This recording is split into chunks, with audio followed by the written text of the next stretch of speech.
What's up? Welcome back to another episode of the MindShare podcast. This is where we cut through the noise, say the things that need to be said, and give you straight talk, marketing, and success strategies to help you work smarter, build MindShare, and grow a business that actually makes money. This is episode number 352. And here we are, middle of September.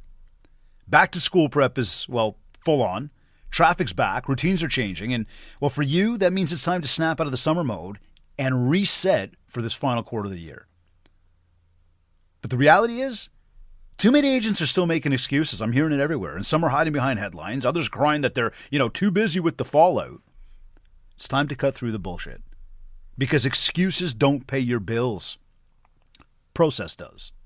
Marketing does. And discipline does.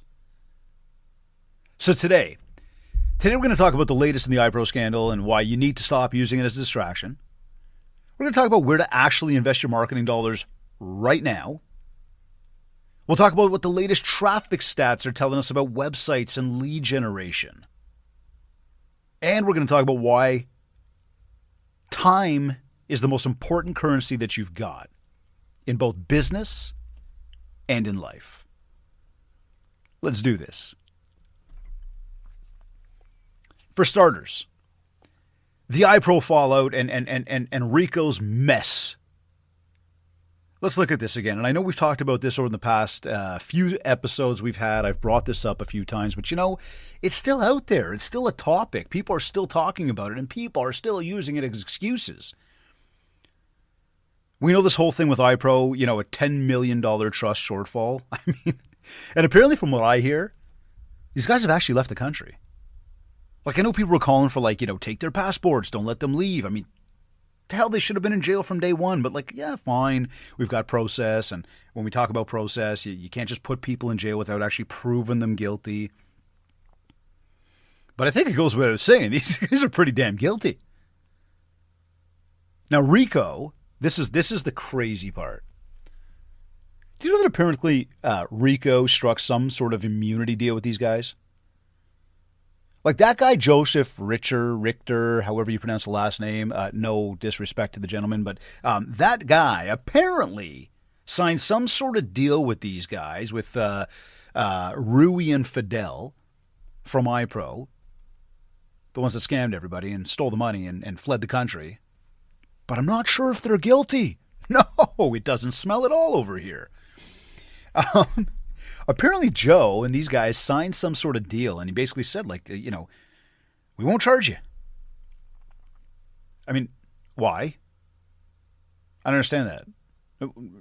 How does that work? That, first of all, this guy signs a deal for immunity, says we won't charge you. Why would we do that? The next thing I can't understand is, how does that letter hold up anywhere? What weight does that letter have? Why? Because it was written and somebody signed it and somebody agreed to it? Where does this guy get off dictating the law? And what we do with people who break the law?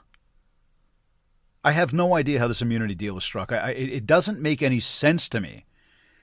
And we know that also with this whole thing right now, that outside legal counsel has been hired, but we won't get a decision necessarily till, call it October at some point, right? So they had to bring on an outside firm, which, by the way, is at whose cost? Oh, I guess Rico's going to pay for that. With whose money? Oh, with our money. Right. Okay, got it. So let me ask you this. If you were one of the 2,400 iPro agents, yes, you were directly impacted. But were you one of those people? Did you have a deal with iPro that's pending? And maybe you're one of the people that sits back and says, yeah, I actually had one, or I had a few, and we've got big problems here. Okay. And they've explained to you what the process is to go through and handle it. Fill out the form, make an insurance claim. Here's the steps to take. Now, as much as you might be stressing about it, if you are part of those people, I get it. But let's understand, though, the solution there is just go fill out the steps and wait till somebody gets back to you. And look, I'm not the most patient person to sit there and wait. I know it's not the best advice possible, but what I am saying to you is there is a process. Go handle it because you got other shit to do. You got bills to pay. You got, clients to deal with. You got family to take care of potentially. I mean, there's things to do. So we can't sit there and say, well, this thing is all consuming and I can't think about anything else in life until this gets handled. Look, let's be real. This is going to take time to handle. It's not happening overnight. Now, the thing is, too, if you're not one of these people, which really is the majority of the rest of us who's been affected, like you're not one of the people who've been affected, so you're part of that, again, majority of brokers and agents, well, then it hasn't affected you. Stop talking about it. Stop stressing about it. I mean, if you want to have the discussion over, the water cooler conversation, the cup of coffee, fine. But to have this thing all consuming every single minute of the day, that this is the topic of conversation, I can't get this done because that happened. Look, truth is, I'm not hearing a lot of agents complaining about it unless the agents are involved. And I don't think iPro, although they had a lot of agents and they had a whole bunch of locations, I really don't think that as a company, they were doing a ton of business. I mean, there's business happening, but these guys weren't major players in the industry. This brand wasn't some big, amazing brand that people, wanted to be part of. And don't get me wrong, some great people over there, some great agents. They figured out their business model and said, hey, that's a good place for me to be, and nothing wrong with that. But again, a powerhouse player in the industry, no. So the impact, although has stretched and has affected people, and I'm not trying to downplay that,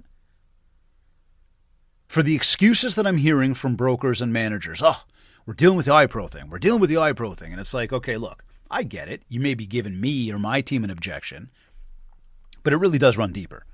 Because I don't think it's just as an objection as to why people may not want to, do something with MindShare and they're trying to brush David off. No, not at all. I think that people are allowing this to consume them and they're using it as a crutch to lean on for a lack of productivity in a day. And that if we could just actually map out our time in the right way, where we carve out time to maybe handle the stuff that needs to be handled, and then once it gets handled, move the hell on, we'll accomplish a hell of a lot more in our day. So I really do believe that most of the brokers and managers right now, look, you've had some agents going through the stuff, and maybe you're going through some stuff, but again, it cannot consume the entire day because we all know it. Let's face it, there's a lot more to do in a day. And using this as an excuse for why you're too busy to prospect or why you're too busy to market yourself or serve your clients, look, it's a cop-out. It's a cop-out. It's an excuse. And nobody cares about your excuses. Your family doesn't care. They need you to be there for them. Your clients don't care. They need you to be there for them. And quite frankly, you should be looking yourself in the mirror and also saying, I don't care about the excuses because I need to be there for me. I need to continue moving forward. I cannot let this scandal, this illegal activity, even if it impacted you, you cannot allow it to consume your every single waking moment. It's not going to get resolved too quickly. It's just not. And you may not even be made whole by the end of it. So yes, it's stressful. Yes, it means something to you. But I'm going to tell you now, you got other things to do and you need to focus. And like I said, iPro wasn't some major player. They're just major crooks. So don't let their collapse become your excuse for collapsing your own business. So some action steps here. Here. Number one, if you're an agent facing a RICO investigation right now, like you've got your own, remember, their credibility is in question too right now. So you should get legal advice before rolling over, because maybe that's something I didn't bring up just a moment ago. But as we talk about that, think about maybe it's not even the iPro thing. Maybe you're involved in your own thing with RICO. Well, before you sort of, again, kind of say, okay, I'm going to follow your lead and do whatever, they tell you that you got to do, because they do have the power still. We've got to recognize that. Seek some legal advice. Go talk to your own counsel. Find out what they might tell you to do. A second action step here would be to, stop the doom scrolling. Spend that time doing lead gen, doing follow-up. again, it's like you open up social and you can see, and I mean, it's almost as if the exact same players are always the ones bitching and complaining and taking all the time in the world to talk about something that, yes, it impacts us as a whole. Yes, it impacts our industry. Yes, it's a very significant issue at the moment. However, again, just sitting there talking about it all day long is not making you better. It's not filling your pockets. It's not making you more whole.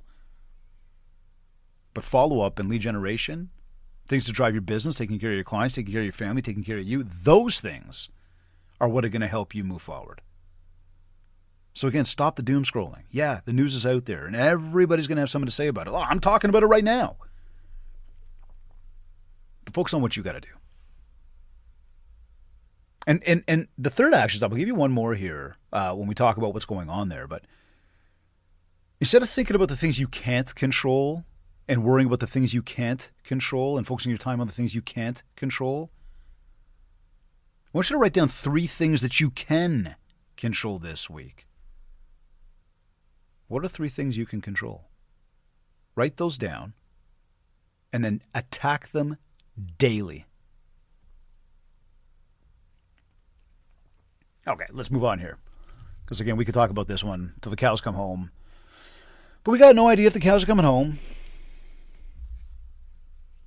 Marketing. Said, let's talk. I wanted to talk some marketing with you. So, what's working? What's not? It's always a roller coaster of ideas, and I've talked about that often over my time in this game, in this industry, playing in marketing, helping businesses strategizing and build a ton of mind share.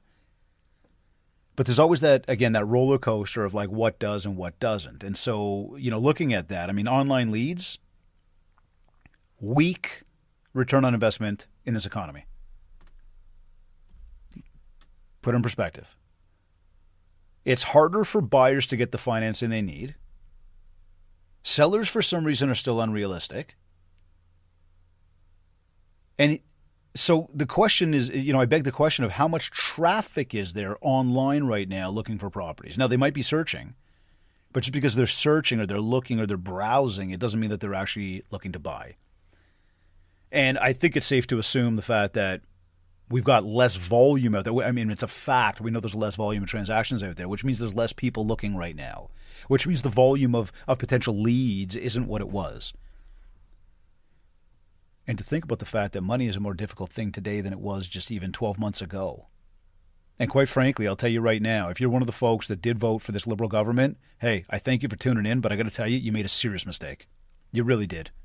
Absolutely, atrocious mistake. I'm calling it out right now. What's going on in this country right now is embarrassing. It's in shambles.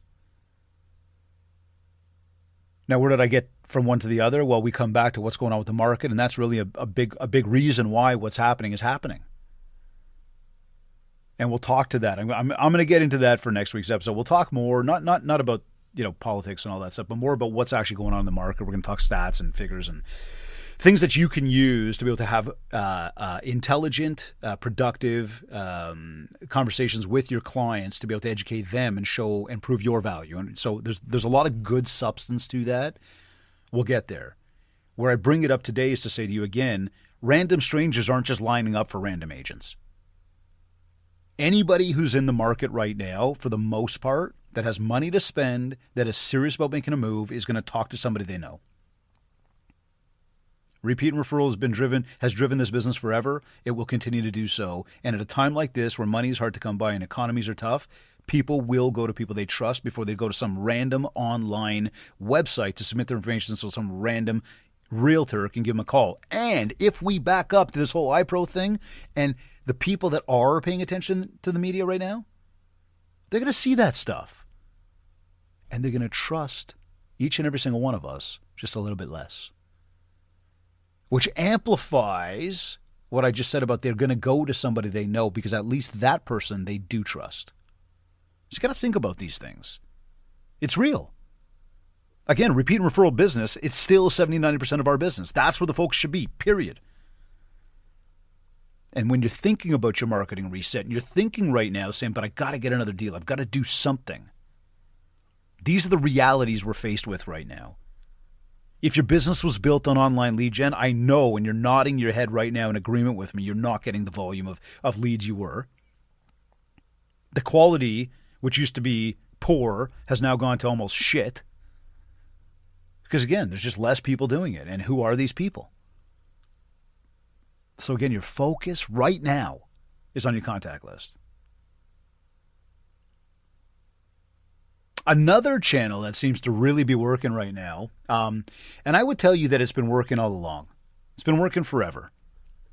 And agents are talking about it more now than they were, over the past probably 5 to 10 years. Direct mail. Actual physical, tangible mail that you personally mail out to each and every single person on your contact list. That is standing out again in a big way. I mean, think about it. It's tactile.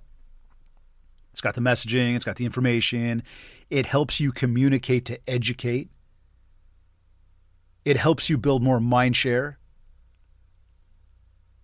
It lasts. It's a piece of paper. So, unlike, and I know you're thinking, yeah, but people throw this stuff out. They really don't read it. Yeah, again, I'm going to ask you to think about this. How quickly do you scroll by a social media post? How quickly do you delete an email? How often do you just randomly browse random websites?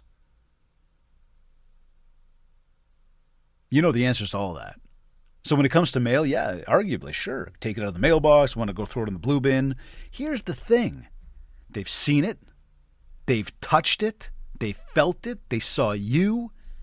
It's already made an impression. So when we talk about it lasting, it lasts longer than anything digital. And it helps you stand out. It helps you build more trust. Oh, by the way, when we look at that and think, hey, it is a physical piece of paper. Yes, it cost you something. Well, anybody sending out mail must be in business and must have some sort of, good business running that they can afford that particular investment into their business on a monthly basis. See, because people that are not successful, people that are not running good businesses, they need to rely on free social media posting. They need to rely on what they can do to build mindshare without having to spend dollars. I'm not saying it doesn't work, but we know the numbers are telling us that, again, as people are using mail, it's amplifying their message. It's amplifying their brand. It's building more trust, and it is certainly incredibly consistent. I mean, think physical campaigns, postcards, unaddressed ad mail, newsletters, direct mail, swag drops. And when we talk about swag, it could be a pen, a hat, a shirt. It could be something else that you give out to people. And me and my clients, we've come up with amazingly creative ideas based on who they are, based on who their community is, based on different handouts that they can do in the neighborhood to create that connection with a total stranger where you're giving. And as you give, the more you give, well, we've heard it before. Give and you shall receive. Now, don't give just to receive, but when you think about it, that's the way it works. So now we're coming back to, what can I physically go and hand out to people? What can I physically send to people? How can I differentiate myself from the hundreds of thousands, millions of people in this industry and millions of social media accounts? How do I stand out? We come back to your two audiences, the people you know and the people you don't know. People you know is your contact list. They should be in your CRM. Those are the people that get your mail. Those are the people that get your email. Those are the people that you follow up with and make phone calls to. Those are the people you should connect on social media with, and you connect organically. Then you got group number 2. They're the people you don't know, and they only represent 10 to 30% of our business. Those people, they require some sort of, they need to see your name. They need to see you.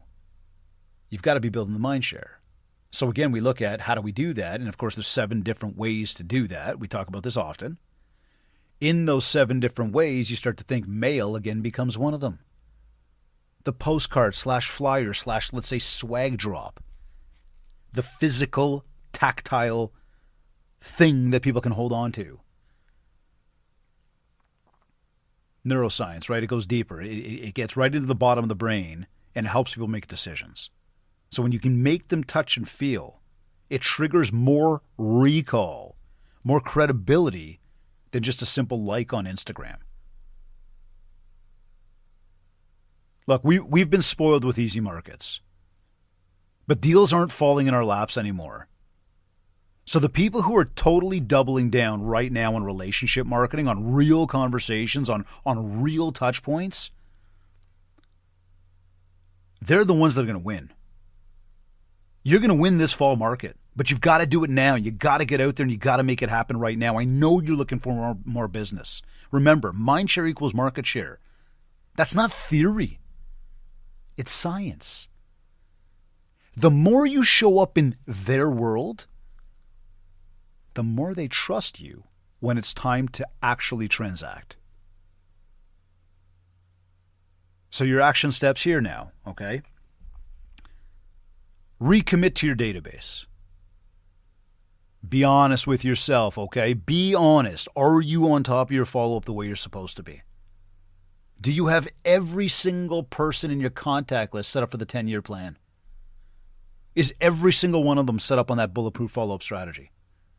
Coaching clients, I know you've got them. I know they're set up.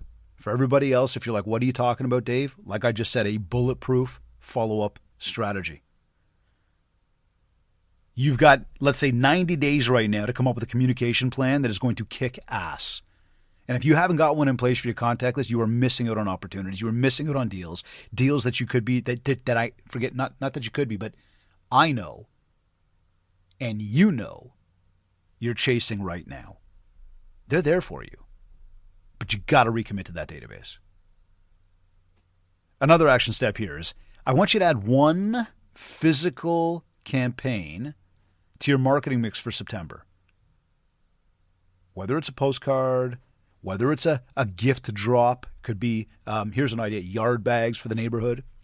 I saw a realtor the other day, actually. I was on my way to drop Joshua off at baseball, and I saw her in the neighborhood with an ice cream truck. She had her open house signs around, so she was giving out free ice cream. Love it. I wanted to circle back to see her. I had to get him to baseball. I was hoping she'd be there when we got back. She was not, so she's obviously there for a couple of hours. Good for her. Super awesome. There's, again, getting out in the neighborhood. Okay, so one physical campaign for this upcoming month, for over the next 30 days. And the last action step I'll give you in this section here is, again, and I really just did talk to this, but identify your two audiences. Group one is that sphere. Be real with yourself right now. Is your contact list under control? Is it in one specific place, not multiple places? Have you got complete info for everybody? And is everybody set up on a plan for you to be able to MindShare? And in conjunction with that, I want you to think about group number two, like everybody else, not the people in the sphere. And remember that your first goal with that group two, is to move group two into group one. So you're handing stuff out, you're meeting people, you're seeing people, and slowly but surely your first step in conversion is to take somebody from group two and make them a person in group one. Then slowly but surely with the follow-up plan, we continue to build the trust. And that's how you build trust. That's how trust and deals are both built. Ongoing communication, consistency, relevance, relationship. So again, recommit to your database, add one physical campaign for this fall over the next 30 days, and identify your two audiences. That's where your next deal is coming from.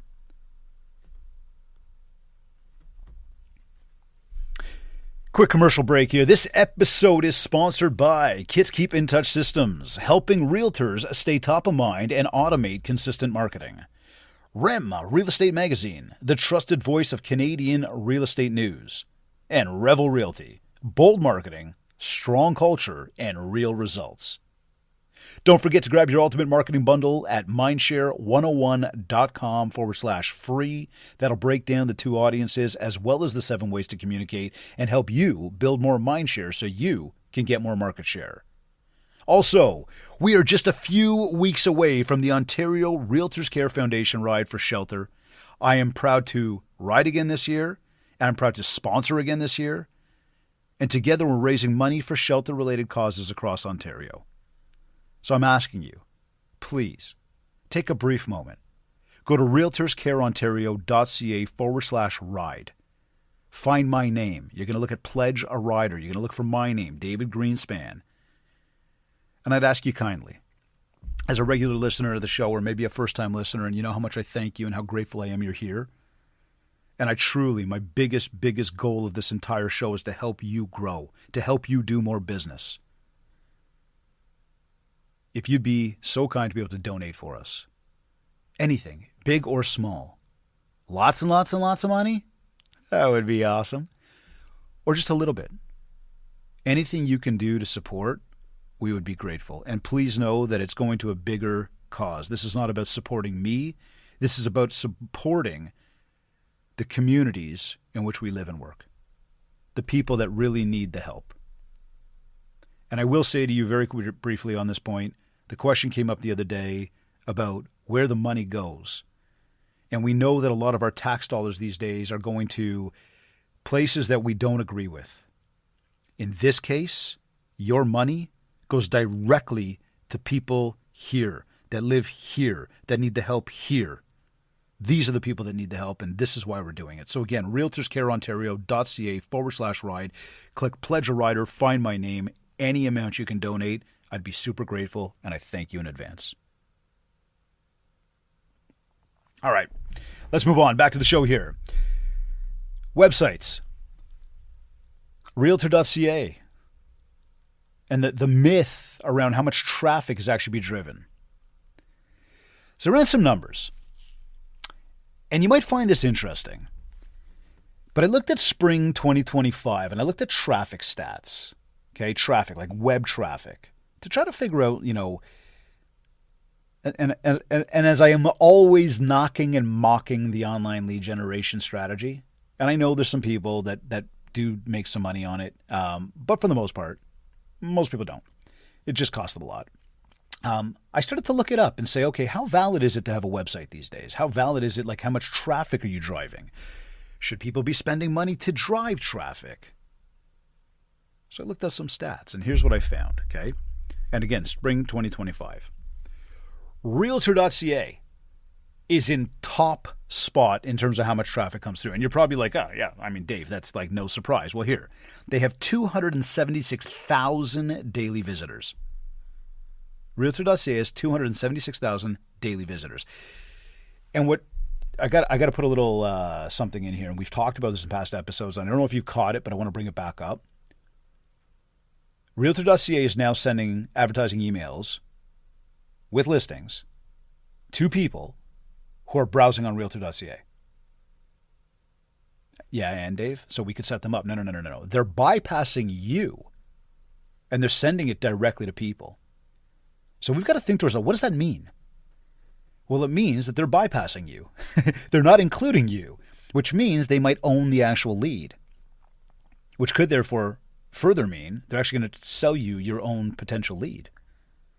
Maybe they sent your listing out to somebody, and that person was like, yeah, I'm interested in more. Great. And they said to you, hey, David, we saw somebody click on one of the listings. Would you like to buy the lead for X amount of dollars to know who clicked on that listing and who has interest? And you might be like, oh, my God, yeah. Bang, they just found a new way to generate revenue. Now, that's a total aside to what we're talking about here, but I just want you to I want to make you aware. I want you to start thinking about this. What can you do to protect you against the biggest real estate website in the country? 276,000 daily visitors. But check this one out. The next biggest, highest traffic website in real estate here in Canada is House Sigma. 50,200 visitors daily. Now check this. First of all, nowhere close to Realtor.ca. Like, not even close. Like a little blink of an eye. But watch this now. Who's doing just over half of that? The number 3 website for traffic? Remax.ca. Daily visitors, 26,700. So, again, Realtor.ca is 276,000. House Sigma's 50,000. Remax is 26,000. Let's keep moving. RoyalPage.ca, 37,300. They're actually getting more hits than Remax by over 10,000. Then you got Century21.ca, 534. Something about that number makes absolutely 0 sense. Absolutely 0 sense. Now, what's interesting when we look at C21, the one thing that I would say is they've got Century21.ca and they've got C21.ca. Now, Century21.ca, 534 period daily visitors. C21.ca is 5,300 daily visitors. Something about the numbers don't make sense. I know C21 does a nice job with their online stuff. Either way you slice it, even if you took all of these places, House Sigma, Remax, Royal LePage, C21's two sort of directions, they still don't even come close. They're still less than 30%. 40% of what Realtor.ca does. Now, the global rank tells the exact same story, like where they all ranked. And I mean, the numbers are astounding of like where they are, but just understand this, like globally, Realtor.ca is in the 11,000th sort of global rank, 11,100. Which just says, again, you know, they dominate when it comes to like the magnitude. But here's the thing to think about. Your personal website is not competing with Realtor.ca. So stop dumping thousands of dollars into it. It doesn't make sense. And the more you're trying to build it up and the more money you're pouring into it, remember, you're not getting the traffic. We have to think ROI, return on investment. How much money am I going to put in, invest, and how much money am I going to be able to pull back out? And if it's not an investment, but it's an expense, then it's just simply costing you money. And the more you're dumping into your website, I want all the bells and whistles. I want the shiniest, brightest, coolest website. I want it to do this and do that. Listen, again, you're not getting the traffic to make it completely worth it. And if you are spending thousands upon thousands of dollars in ad money. And then you need more, call it thousands of dollars, to put the support mechanisms in place. The people power, the other marketing, the drivers of being able to catch those leads and then convert those leads. Now, in the same breath, I'm going to say, look, I'm not telling you to get rid of a website.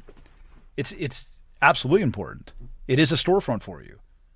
It's a place where people are going to make sure you're credible. It is a place we can turn into a conversion hub. But people aren't browsing around on websites all day long looking at all these different websites. They're not. They're going there to validate. Your website, it's not for traffic. It's for trust. So the takeaway is to use Realtor.ca for exposure and use your website for credibility and conversion. Think about that one. Action steps here? Okay, here. 1, make sure that your website passes the 5-second test. When somebody lands on your website, do they know who you are? Do they know what you do? And they know how to contact you. And on that front, by the way, as well, don't hide your email address. Like, don't make it a form that I have to fill in. I just want your email address. Give it to me. And I don't care if you don't want the spam. Like, get over it. You are seriously losing opportunities because your email is not there. And I'm talking to you who doesn't have their email there. And if you are sitting there telling me you do have it, then good. You've checked that box.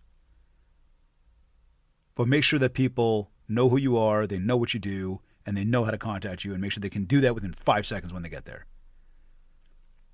Another one, use your site to capture leads from the trust that you built in other places. What do you mean, Dave? Well, think about your database, right? The follow-up we're doing to those people, the newsletters we're sending out, the emails we're sending out. Think about the social media that we're doing. Think about your listings on Realtor.ca. We're going to try to drive people from our marketing back to our website so we can actually capture their information. That's what we want to do with the site. So again, this talk of like a lead generation website, no. Websites either have the ability, the capability to actually capture leads or they don't. Outside of that, they do nothing else. And here, one more is don't overspend. And I think you probably got that already. I'd rather you invest in content. I'd rather suggest that you invest in CRM integration instead of chasing some Google rank that you're never going to win. You're not going to win the game. Look, I'm working with agents of mine, clients of mine, coaching clients. We're talking about how to be in the top results that both any AI platform and or even Google search engine will show. So if somebody types in top realtor in, we are talking strategy and we're sharing strategy with our clients on how to be at the top. And it's actually working. We're seeing a lot of successes on that. Which, by the way, is really investing time, not money. So we move to the top within our specific area, our specific region. But to win the website game? Who are we kidding here? We're just not big enough for it. So again, think about where you're investing your dollars. Invest it in content, invest it in your CRM, invest in follow-up. That's where you're going to generate way more opportunity. Or pardon me, not opportunity. That's where you're going to generate more business, more money, period. So again, make sure your site passes the 5-second test. Think about your website as a lead capture spot. And don't overspend. Now, I brought up time, and I bring up time a lot, right? Where are you putting your time, and what are you doing with your time? Let's talk about the time lesson. And I want to give you a conversation that I want to share a conversation with you that I had with Joshua, my son, just a few days ago. So he just started high school recently, and he was, first of all, I don't know. You probably know, but you may not know, my son plays elite baseball. So he's playing for the Team Ontario Astros. We travel around like chickens with our heads cut off, but it's the best time in the world. There's nothing called local baseball anymore. It's completely travel baseball down to the States, all over Ontario. It's amazing. Absolutely amazing. He's busy. We're both busy. It takes a lot of time. And again, the best time in the world. In saying that, he just started high school, this year. Now, his school happened to start back in August. Besides the point, the real point is he's getting used to the new homework, load of homework that he never had when he was in elementary school. They had a little bit, but not like high school. You know what I mean? He's getting used to the travel to and from high school because it's not around the corner. And, of course, he's got his, baseball coming up. Then, of course, he's a 14-year-old dude and he wants to hang with his buddies. But he's also very, very competitive, very, very athletic. And so he's got this notion that he wants to join a team at high school. And so I'm never going to stop him from that. He's been playing on teams at his school since the day he started school. So to him, he wants to try out for a team. Well, of course, one day we're out for lunch. Long story short here. And the baseball club, the president of the club, made mention that he thinks every kid should at least play football for 1 year. And I looked at him and I was like, oh, really? Thank you. Really appreciate that. Well, Joshua's eyes lit up and he thought, that's it. I want to play football. And I'm thinking to myself, oh, my God, this is going down a wrong road. But again, he decides he's going to do football tryouts, which means he's going to have tryouts after school, which means not only is he not going to take the bus home, but now we've got to go pick him up. And that's going to take us 40 minutes to get there and 40 minutes to get back just to pick him up. Not to mention it's going to eat into his homework time. Not to mention that during a regular baseball schedule, whether not summertime, but even wintertime, we're 4 to 5 days a week with ball, he's got to fit that in. And this desire to want to hang with his buddies. So we've got all these problems going on, and we got to this fast forward point where it was like, okay, you're not playing football, it's too dangerous, we can't risk it. He's like, okay, I'm going to play soccer. We're like, okay, go do what you got to do, and you got to know I want to support him in everything he wants to do. I want him to excel in everything. But here's the kicker and why I bring this up.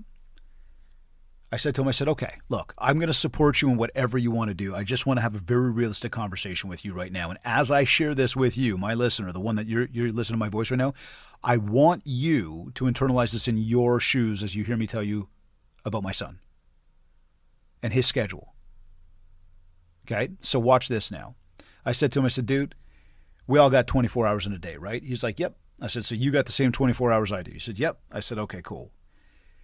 Now it's about how we're going to use the 24 hours. So let's break this down together. He says, all right. I said, what time do you get up to go to school? And he told me what time he gets up. I said, and then you get to the bus, yeah. And then you come home from school, yeah. All right. We did the math.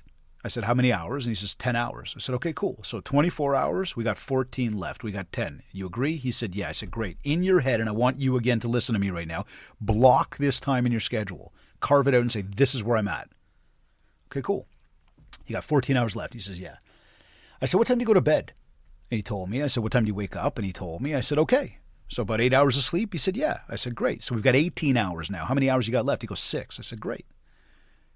In those hours, you're probably going to eat something. You're going to want to use the washroom, throughout the day. Let's just say that it counts for 30 minutes, maybe an hour. He says, sure. I said, well, just round it up to an hour for the conversation today. He said, okay. How many hours we got left? He says, 5. All right. Now, regular course of a day, we've got baseball. He said, yeah. I said, how many hours? I said, and I told him, I said, like straight up, that's 3 hours. No matter what, it's always 3 hours, minimum. How many hours you got left? He said, 2. I said, and with those 2 hours, what do we not have in there? And he's thinking. And luckily, he said the right answer. He goes, homework. I said, there you go. How much time do you need for homework? He goes, well, it depends. I said, okay, cool. But you got 2 hours. So we realize in the regular course of your day, you got 2 hours available to you for homework and to hang with your buddies. He's like, yeah. I said, so let me ask you something. Where are you fitting in the football or the soccer or whatever other team you want to join? Where are you fitting it in? And he looked at me, he goes, Dad, I don't have the time for it. I said, look, dude, I'm not telling you not to do it. I'm just trying to help you see something that you don't yet see. And that simply is, you haven't got the time. So I'd love to support you. I'd love to make it work. I'd love to buy you more time in a day, but you haven't got it. So it's not possible to fit it all in. And so as much as it broke my heart to have that realistic conversation with him and make him realize he hasn't got the time for it, the reality is the kid's got goals, and that goal at the top of it is baseball. And he knows that in order to excel in baseball, he's going to have to put the work into his baseball. He's going to have to do the things that, that he has to do even when nobody's looking. And a huge part of that is not just the baseball game, but it's his education. He's got to do well in school. He's got to do well beyond the game of baseball. He's got to do well. Because we all know how hard that whole thing's going to be to crack, which I'm never going to tell him. He knows it, but I'm never going to tell him it's impossible. Go for it. But we know he wants a fallback, right? And I know you're nodding. Of course he does. And furthermore, we know that if he actually does, get the opportunity to take his baseball game somewhere, they're going to be looking at his marks, at his education. They want to know what kind of student this guy is. Great baseball player, poor student, end of the road. You're not moving. So there's priorities. There's goals. And there's something called the reality of time. You see, he's able to look at that calendar now and realize there's no time. Dave, you just told me this 10-minute story that you told me it would be quick. Why are you telling me all this? Well, because again, you must recognize that at some point you run out of time. So what does your schedule look like? How much time do you have? Do you carve it out? Do you actually see the time blocks? Do you actually pay attention to your goals so you know what you're trying to achieve in a day? So you know where to spend your time in a day rather than just being a chicken with your head cut off? See, time is the most important currency you've got, that we've all got.